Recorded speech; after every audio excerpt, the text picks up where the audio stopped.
Hello everyone. All right, we're here now to talk about the full moon happening in the sign of Virgo on the 24th of February. And as you're all familiar with the whole pattern of these readings, I'm going to be looking at the astro transits and the significance of this lunation, especially when it connects to the other planets in the sky, right? And I'm going to talk about that for a couple of minutes. There will be a timestamp in the description box down below if you want to skip forward to the reading, but I highly recommend you listen to this because the reading will just make more sense. Now, as we know, full moons are a time for release, right? And if there's any excess in your life, this is the time for you to let it wash away. The full moon, which is happening at 5 degrees of Virgo on the 24th, is an astrological prompt to reminisce how much we've grown. And this moon will oppose the sun in Pisces. That's how full moons work, right? You may feel overwhelmed and you may feel like disconnecting, but now is the time to wake up. There will be culminations, turning points, and awakenings, and you don't want to miss out. You will feel this energy 3 days before, 3 days after, as with any lunation. And think back to September 15th, I think it was, when we had a new moon in Virgo, right? As we know, it takes about 6 months for an intention or a seed that is planted to manifest itself. Have your dreams, your goals, have they manifested? Did you intentionally plant seeds? Did you intentionally manifest? If not, keep in mind the next new moon, right? I don't know when that is, but if I remember, I will put it in the description box down below. Make sure you are planting seeds of intention on every new moon. They can culminate in the following full moon, right, within a fortnight, or they can culminate in 6 months when there's a full moon in that sign. Now, let's look at the archetype of Virgo.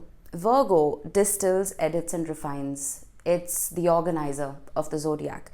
And this information can very easily be digested because it's almost compartmentalized by Virgo energy, right?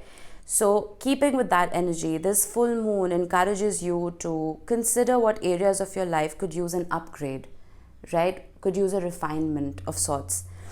There is a push and pull though, between the analytical and organized archetype of Virgo and the trusting and sacrificial, surrendering archetype of Pisces. Because that's where the sun is sitting, right? Where do you need to put in the work and where do you need to let go? These questions will be important for you at this time. Now, some difficult emotions may bubble up to the surface because there is an opposition with Mercury. And this will bring a deep need to balance the mind, emotions, and the heart. But as Venus and Mars unite and dance with Jupiter in the sky, we could also be fired up for romance, pleasure, and indulgence. So that is a shining light through all of this. The moon also sits across Saturn in Pisces. What is rooted in your reality? What is a fantasy? Right? Neptune is also sitting there. So there can be this illusion that comes up to the surface to be revised. Am I wearing rose-colored glasses? Is this truly grounded in reality? Does this truly have a staying power in my life? Or am I making stuff up, right? Am I building castles in the air? So these questions will come up for you. Make a list. Virgo loves lists. And catering to this archetype right now will serve you well.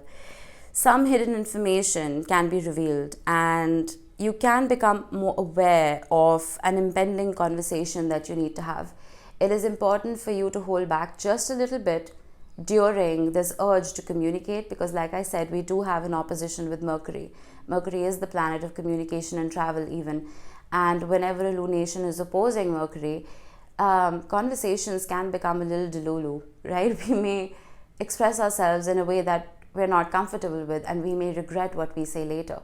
So hold back just a little bit, let the lunation pass, let your emotions simmer down and then communicate. All right, what else do we need to know? The good news, the commingling of the moon and Jupiter in Taurus offers support for making the changes necessary to achieve your dreams and goals. Hang on to this optimistic energy. We're going to need it because if there's so many oppositions, especially with Saturn and Mercury, it can make us a little down and out. It can make us look at the glass half empty, right? But Jupiter, which is the planet of good fortune and expansion, because it is harmonizing with this full moon, it's going to make us, it's almost going to give us a bounce in our step, right? Hold on to that. Now, there is a temple next door. You will hear a bell. I woke up really late today and I wasn't even going to record this, but I figured if I record any later, it's going to be too close to the lunation and you need to know the energy now because it's going to start affecting you by tomorrow, right? So, let's see. Let's get some alchemical oracles. This deck is impossible to shuffle. Now, please remember that this is a general reading. It may or may not resonate for all of you. Only take the bits that resonate with you and leave the rest behind for somebody else. All right. Let's see what we have. Oh, Ouroboros. I love this card. The Great Serpent. This is the world card that we're familiar with in the tarot. This is an accomplishment. I will study the book and give you all the details. And then we have fog, nebula. I was talking about those rose-colored glasses. What needs to come to an end? Or what are you holding on to, right? Where is the Delulu in you sparking up, right? Let's look at these a little closer. Now, I just read what the book said, and I was gonna fine-tune it and tell you what I feel about it, but it's written so beautifully, I have to read it out. Now, it says, the Ouroboros is the all-encompassing glyph of the alchemical process. The hungry snake bends itself around you in a gesture of protection and guardianship, giving you the space and safety to participate in the work. Anything and everything can be offered into its mouth for transformation. Good, bad, blasphemous, or precious. The materials of our life transmute into gems. You see that? Transmute into gems along the great serpent's spine. Along with your woes, the Ouroboros engulfs every pair of opposites. What is masculine becomes feminine, what is sky becomes earth, and what is past becomes future.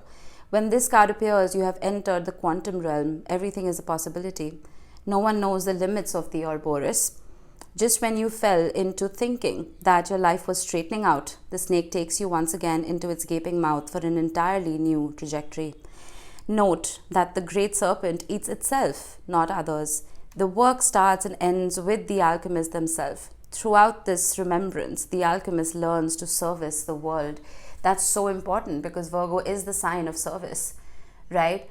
And this transmutation, whatever this is, I feel like it is this lunation that can actually bring it forward.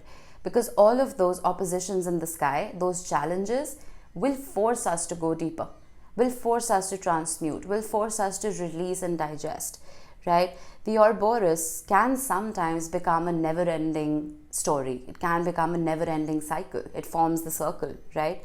So it's possible that this transmutation of whatever this is for you, whatever shadow this is for you, it's almost like it's been going on for a while. And the minute you feel you're done, it's almost like you have to begin healing all over again.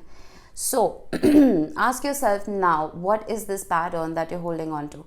What is this pattern that you're trying to draw almost these gems from, and you're always coming out empty-handed, right? This is something that requires a lot of effort from your side because transmutation of that shadow into those gems or coal into a diamond requires a lot of pressure, right? So, all this pressure that you're putting on yourself, is it amounting to anything? Or are you just a hamster on a wheel, like I like to say, right? Now, let's look at fog. I haven't read this just yet. We will read it together. When fog is present, nothing is clear, not even the problem. It's hard to orient oneself or to know where you're headed. A distinctly damp mood blankets the laboratory. Fog can be surprisingly pleasant as a counter to drama, and therefore it can lull us to sleep for long periods of time. With its cooling nature, fog is a natural balm for pain and trauma. Yet, this state cannot sustain us, for we long to see the horizon and our surroundings. There are two solutions. The first is heat. Think sweating, desire, confrontation, passion, creativity.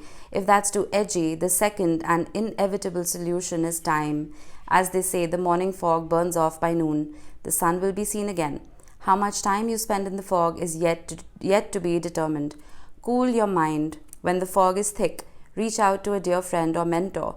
It's important to get oriented and to feel seen when you're within the alchemical stew. Oh my god, I love this book. I love this deck. And I love Kim Krantz. I mean, it's unreal what she's capable of. All right. Now, like I said, with Neptune, something is foggy. Something is difficult to discern. There is a transmutation that wants to happen, but what is it? Right? When I was talking about the Ouroboros, you're struggling to tell me and even tell yourself what that process is, what that pattern is that needs to be released, because it may be so deeply embedded into your subconscious mind that it's just become a part of you. It's just become a part of life. It's just become a reflex, right? And almost untangling yourself from whatever this fog is, whatever this problem is, seems like an alien concept right now, because you're so deeply enmeshed.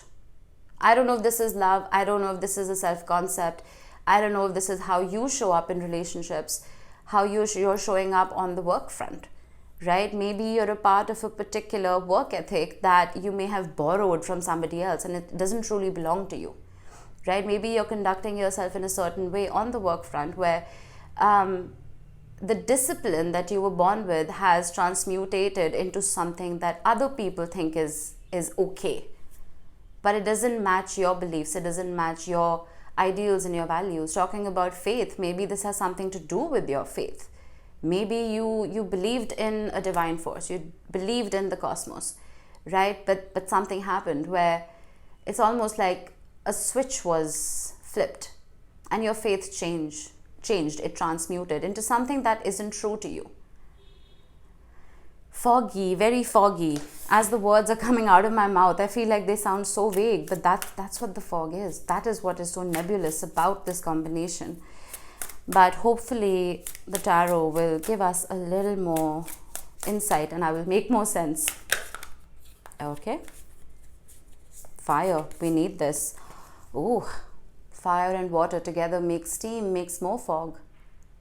Something that you know you need to walk away from, but you're too passionate about it to let it go. That's what's creating that steam. There is an emotional connection to something. And I'm not making this a love reading. This could be anything for you, all right?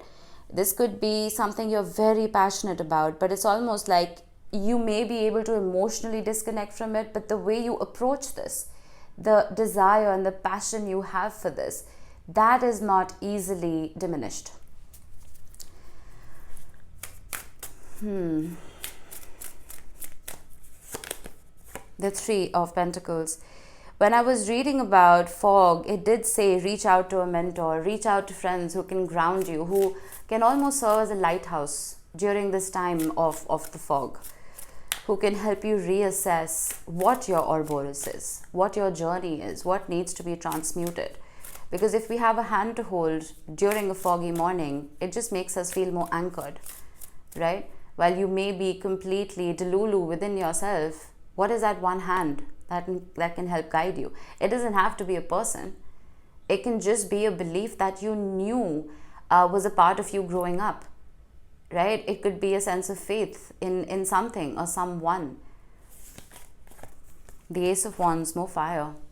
In a way, this is good. This is going to dissolve whatever this is. A passion, a desire to do something, to complete something. And when I was doing February readings, the Ace of Wands was coming up in reverse a lot for a lot of the signs, which was telling me that while that inspiration is there, that passion to achieve something is there, it's very unfocused and very undirected, right? It's like wearing a blindfold, but still it's like you've had 3 Red Bulls, right? You have so much energy, you have so much drive to do something, but you have a blindfold on. You don't know where you're going. So all of that passion and motivation and inspiration, it just dissolves into nothing because you tire yourself out, right? There's no direction. There's no direction. I was getting this. The Two of Swords. I will have to clarify that. I feel like some of you are stuck at a crossroads here. And while a part of you knows whatever this is needs to be transmuted, you just cannot bring yourself to do so. We have the King of Cups with the Knight of Wands. The King of Cups is, we have the Moon at the bottom of the deck. Would you look at that? This is so perfect. Every king in the tarot is a controller of that element. It is the master of that element. The king here is mastering emotions, right? Regardless of gender. There's no gender in tarot. Just take the energy with you. But with the Knight of Wands, that's a completely different archetype. That is surface level passion, surface level inspiration. The King of Cups is much deeper than that. So I feel with the Moon here, there's something that you're not tapping into. There is more depth in this particular situation that you are not tapping into, and that depth can be anything. It can be good depth, right? Depth that brings you emotional comfort, but it can be depth that can be very triggering.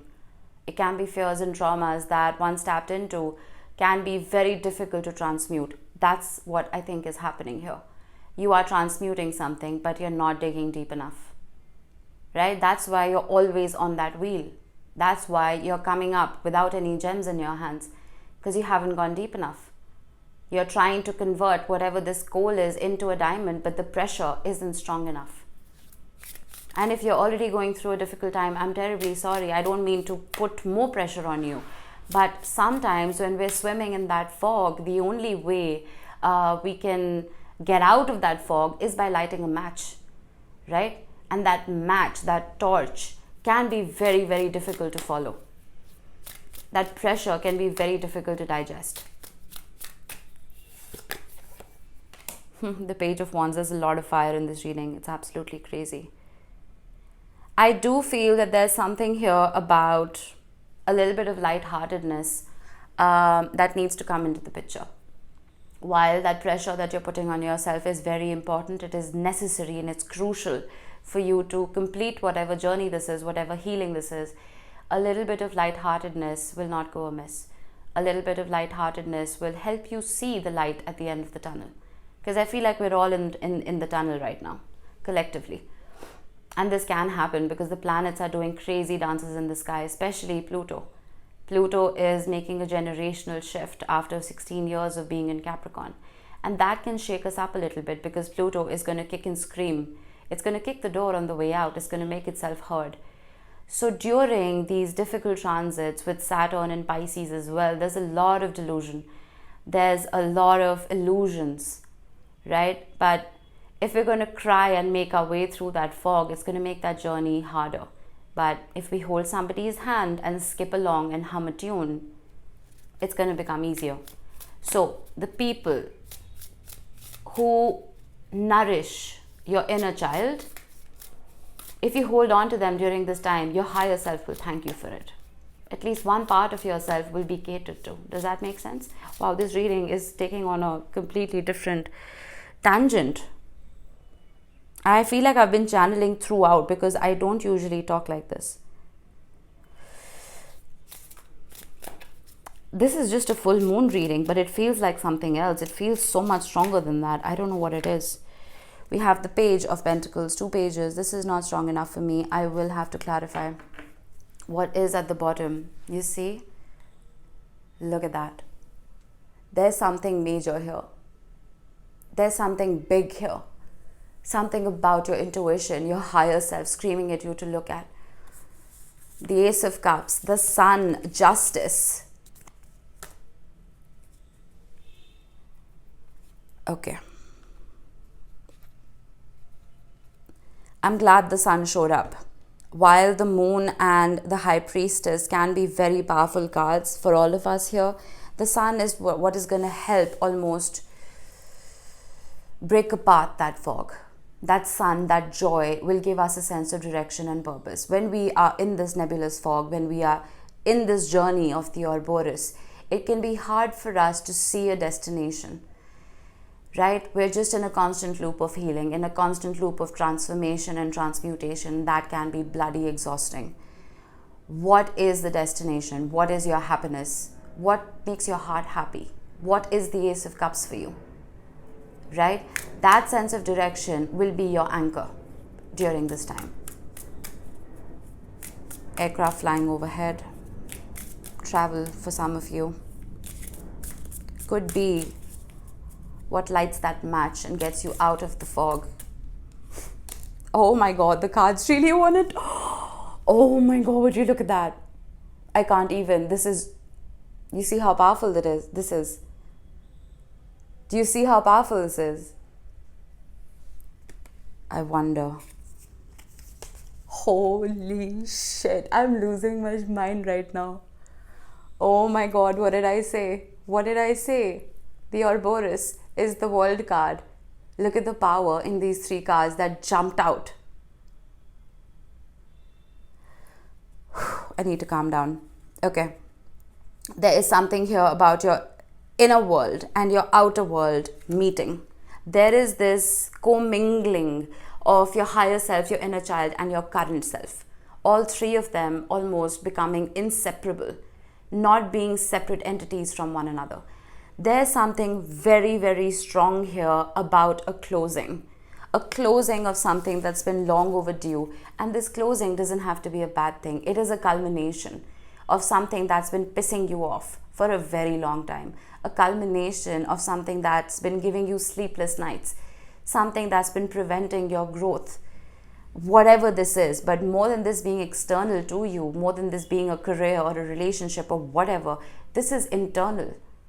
It's very internal. I feel like for a lot of you, life just stopped making sense a bit ago.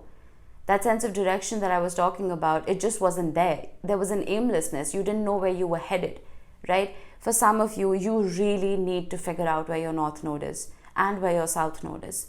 It is of primal importance for you to do that, right? Try and find out your birth time. There are a lot of free websites on Google where you can type in your information and get your natal chart, right? Just study where your north and south nodes are and see how you can change how you are functioning. Change your path. What you think is your path to success, it might not even be that. It might be something completely different. Giving you an example, right? I was conducting myself from a place of creativity all my life. And I'm still doing that to a very large extent. But when I realized my north node was in Pisces, I figured that my purpose in this lifetime is to become a spiritual healer. Not just for myself, but for other people as well. That is when I picked tarot back up after 18 years of not doing it, right? So this inner and outer world is going to give you, this amalgamation is going to give you a sense of purpose and direction. I can promise you that. This is going to lift that fog. Wow, I got so riled up right now in the best way. The Eight of Cups, you see, the Eight of Cups is a card of emotional dissatisfaction. And the Eight of Cups leads to the Nine of Cups. So obviously, wherever it is you're sitting right now, you're not happy, right? You may be happy with your external environment that, all right, I'm making enough money, fine, I'm in a great relationship, fine, my kids make me happy, fine, I have whatever, right? But if you self-reflect internally, if you go deeper, like I've been asking you to, there is this little bug. There is this bug that's going to prevent you from being totally and completely at peace. This reflection and this studying of your north node is going to make things so clear for you, where you'll be able to finally remove that bug and complete this transmutation, whatever this is. Oh my God. I need a minute. I think I'm going to cry. The World card is the last card of the major arcana. The Fool is card number 0. It's the first card of the major arcana. The Ouroboros is finally complete, or it will be. Something has been bringing you down for a while. This is not going to resonate for everybody. This is not, I knew it. The minute I was seeing the bottom of the deck, this is not a regular full moon reading. This is much bigger. I think this is almost like a culmination of the last decade of something, or maybe even more. And look what we have again. The list that I was talking about when I was giving you the astrological spiel, make that list. If you don't make it, you're going to keep walking in that fog. Actually write it down on paper. Don't type it. Write it down. This is a new start. This is a new beginning. I do have the Two of Swords again that I will re-clarify, and then I have the Six of Swords. Moving on to calmer waters from chaos. And I feel like for some of you, you will not be able to do this alone because you need someone's guidance. Or this could be a mentor or a friend, somebody's guidance as to what your truth is. And when we are in this fog, we can forget that. Now, I'll give you an example. I was in deep depression, all right, for almost 2 years during COVID. Most of us were, right? But I had lost a business that I had worked very hard on, and it completely destroyed me. And I had lost touch with all my friends. I wasn't reaching out to them. I'm a Cancerian, so I love to isolate and feel sorry for myself. So that's exactly what I was doing. And then I woke up one day and I was like, enough, right? Enough. I am sick of this. And the first instinct that I had was, I don't feel like myself anymore. I need someone to remind me who I am. I reached out to a childhood friend, someone I wasn't in touch with all that much, right? I could have reached out to anybody. I could have reached out to my best friends, but I didn't. I reached out to her because she knew me before all the shit in my life took over. Before I started walking into that fog, she knew who I was authentically, regardless of the traumas that I had been through. She was surprised to hear from me. But I reached out to her and I said, I need you to ground me. I need you to remind me who the hell I am. And she thought that was very strange. But she took me out, she spent the day with me. And what did that do?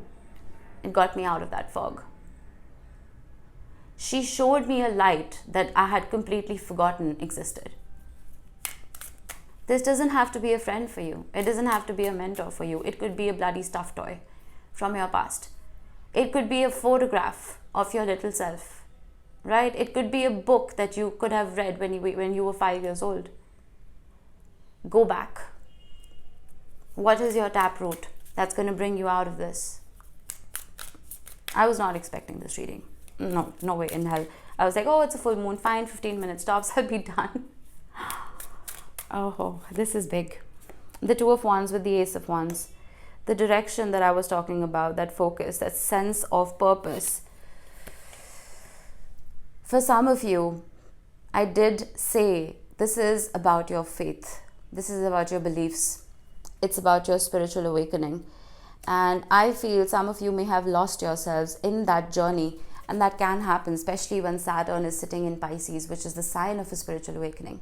It can put pressure, right? For some of you, this could also talk about a higher commitment. And this higher commitment can be in anything. This could be at the workplace. It could be in love. And it's almost like you may have lost faith in the culmination of that. Why? You were in the fog. How could you expect something to culminate when you didn't even know where you were going? There's something here that is very internal for you that is going to sort everything out in your physical reality. It's almost like you're guiding a chariot, all right? And the horses have blinders on. They know exactly where they want to go. You're guiding them, but you're wearing a blindfold. So it's almost like the channel or the conduit for this change is there. It's online. But you yourself are in a fog. Once those cobwebs clear in your head, some deep meditation could be required here. For some of you, past life regression could be required here. But once that fog lifts and you can control those horses correctly, you will reach your destination, whatever that is for you, faster than you can even anticipate right now. A lot of clarity is going to come in with this full moon. Maybe not on exactly the day, but could be a few days before, a few days after. The Ten of Pentacles. That is the goal. That is the destination. And for some of you, you may have had trouble figuring out what the definition of this happily ever after is for you. For some of you, it is love.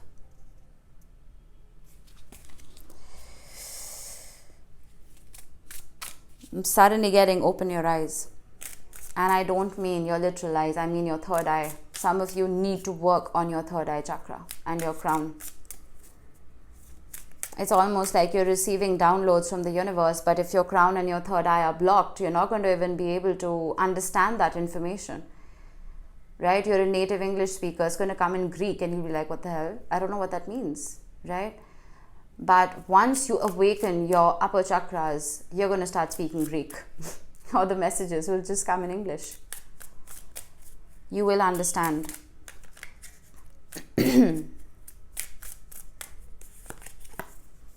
Some of you, this is definitely about love. Love coming in passionately, strongly, the minute you come back online. Right? For some of you, this is that destination. Take off the blindfold. Your horses are ready to take you there. Those horses is the universe. It's ready to take you there. But the King of Cups can be very famous for not allowing emotion to bubble up. This can be an archetype who pushes feelings down. Let those feelings come rushing back up. You do want to disengage from a particular archetype here. You do want to disengage from a particular self-concept here with the Eight of Cups. That showed up twice. But I feel like you will not be able to disengage from that archetype till you actually know what it is. Okay, you're telling me, I want love, I want love. I want to excuse myself from past situations that brought me a lot of pain, a lot of heartache. I get it. We all want that, right? But how have you contributed to that heartache? Ask yourself that. What emotions and traumas are buried deep within you that you're not even looking at, and you may be pointing the fingers outside of yourself? It takes two hands to clap. Right? How have you contributed? That self-reflection and internalization is very important. I've been seeing a lot of readers, if they would get the King of Cups and the Two of Cups, there's a surface level there that, oh, all right, this person loves you. They may have hidden it in the past and now they're coming with two cups in their hands, or they're coming with an Ace of Cups. Fine, all of that is well and dandy. But very rarely does a tarot reading help you reflect internally. That is the purpose of tarot. It is not the purpose of studying someone else's energy. I do that here once in a while because I feel like it's needed. But more often than not, it is about looking at oneself. How have you contributed to your broken hearts in the past? Multiple. We've all had multiple. Right? They're coming in with a cup of love. I'm going to say that because, well, it can be true for some of you.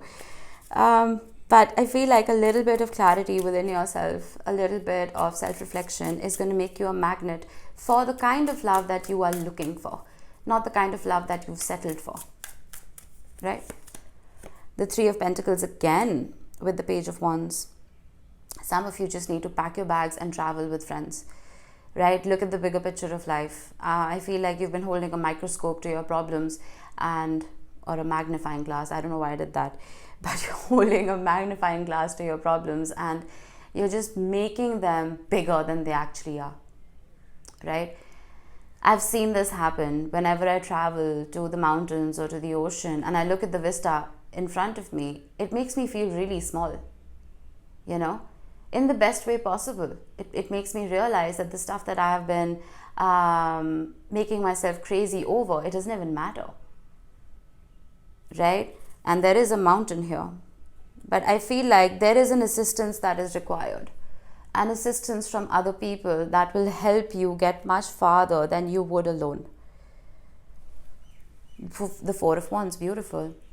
Reaching the finish line. It's like you're exhausted. You're exhausted of this Ouroboros that keeps repeating itself. You're exhausted of running around in that fog. But there is something here that's going to almost spark a light and help you see the horizon. It'll help you see your goal. Don't be afraid to connect with people from your past. And I'm not talking about narcissists or toxic exes or people who don't give a shit about you. I'm talking about childhood friends. I'm talking about cousins maybe that you grew up with, right? Your parents, if you haven't spoken to them in a while. They will help you reflect better than you would alone. Beautiful last card. The Ace of Pentacles with the Page of Pentacles. It's almost like a sigh of relief for me. And look what's back. The Three of Cups with the Eight of Cups. You will move on from heartache. You will move on from disappointment and irritation is what I'm getting. But with the Ace of Pentacles and the Page of Pentacles, this is a sigh of relief. This is a new beginning. This is a new start that's very permanent. It is you almost mapping out this road within the fog that you're going to become very familiar with. A road that is going to be very comforting, very safe, regardless of the fog that may come and go in our lives. And it always does, right? It's not always sunshine and rainbows. Regardless of the fog, this path that you are building, that you are creating, this could be a relationship, it could be your own business, it could be anything. You will know every inch of this path. You will know every brick and every stone on this path. So no matter how difficult and heavy that fog gets, this road is going to take you to wherever it is you want to go. I don't know what this is for you. This has been a very esoteric and vague reading. But, and I'm honestly very surprised at it. I'm very surprised at it. I do love it though. And one piece of advice that I have for you is make sure you are not sticking around in situations that you know will never bring you emotional comfort. Where you're always going to try and run away from whatever this is. Consciously or subconsciously. Pull yourself out of it now, right? Full moons are great times, like I said, to wash away things that aren't serving you anymore. This is you taking matters into your own hands and not waiting for the universe to bring in tower moments where you're forced to release. For some of you, this Ouroboros is very easy, right? For some of you, this is just a toxic person that you need to block. For some of you, this is a resignation that you need to put in, right? This is not in the hands of the universe. This is about free will. This is in your hands. Only once you do that will you make space for something that is more aligned with you, right? Okay, let's get some messages from the universe. Sorry, I had to pause. Someone was at the door. All right, let's see. You were born with that it quality. Do you want to know what's really beautiful? Confidence. Do you want to know what's really powerful? Persistence. Do you want to know what's really sexy? Please, I know about sexy. Not needing to be needed. And if still they don't notice your good looks, your strength and your sachet, could you feel more sorry for them? Tally-ho, the universe. God, I love these cards. You were born with an it quality, and if people can't see it, you don't need to shine a light for them. Shine a light for yourself and realize it for yourself. That is what is going to make you that magnet for people who actually see your worth. Some of you may be trying to show people what you're made of, that, look, I'm worth it. If they can't see it, they never will, right? Move on. Move on to situations where your worth is seen without you having to announce it. Work, love, whatever. All right. Time to make a demonstration. The older the soul, the softer the glance, the quicker the smile, and the sooner to say, I love you. They also skip and wink more than normal and hold hands with those they walk beside. Utterly fearless, the universe. I feel like this has to more so, it has to do with your friendships. It has to do with your family. It has to do with people who love you unconditionally, right? Where you may be trying to generate that unconditional love within another situation and you may have failed. Fall back, right? That's your reservoir, your reserve of love. Fall back on that love. Make that demonstration for those people. I don't think this has to do with romantic love. It has to do with platonic, right? That you have options is meaningful. Rock on. So, you may have hit a dead end, but that dead end is just in your mind. The world is your oyster, right? Fog or not, the world is your oyster. There's so much more to explore. Woof. Crazy, crazy reading. I hope this resonated for you guys. I won't be surprised if it didn't, but I hope this helped anyway. I will see you in the next one. Bye-bye.